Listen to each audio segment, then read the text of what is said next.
Il giorno dopo l'esondazione della Roggia Caveggiara, Torre di Quartesolo si sveglia ancora con il quartiere Pini allagato. Il centro della cittadina alle porte di Vicenza è praticamente blindata, impossibile accedervi. Delle alte barriere sono state issate nella giornata di domenica dopo che il fiume Tesina era finito nella Roggia e gli argini di questa hanno ceduto.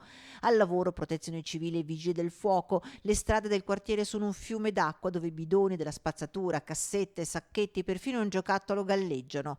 Acqua che, come si vede dalle immagini girate nella serata di domenica, saliva rapidamente.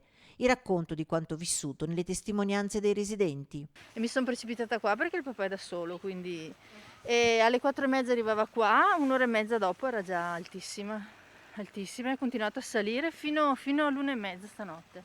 Primo pomeriggio già dall'incrocio l'acqua era già 20 centimetri, poi piano piano, di solito non è mai, piano piano invece è cominciato a crescere e nel giro di un paio d'ore era arrivata sino ai cancelli qua. La prima cosa che abbiamo fatto sono state le macchine, abbiamo spostato le macchine, quella che era in garage è rimasta là perché ormai c'era troppa acqua e non ce la facevamo a portarla fuori.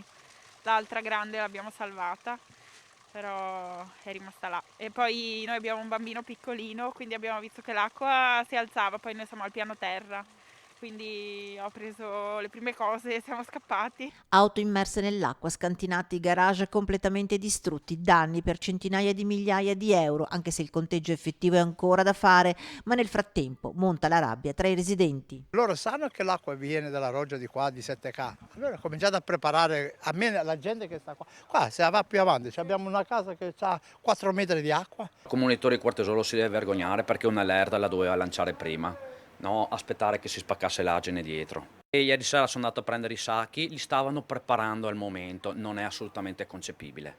La protezione civile capisco che sono dei volontari, ma dovrebbero almeno portare in giro i sacchi e cercare di aiutare le persone.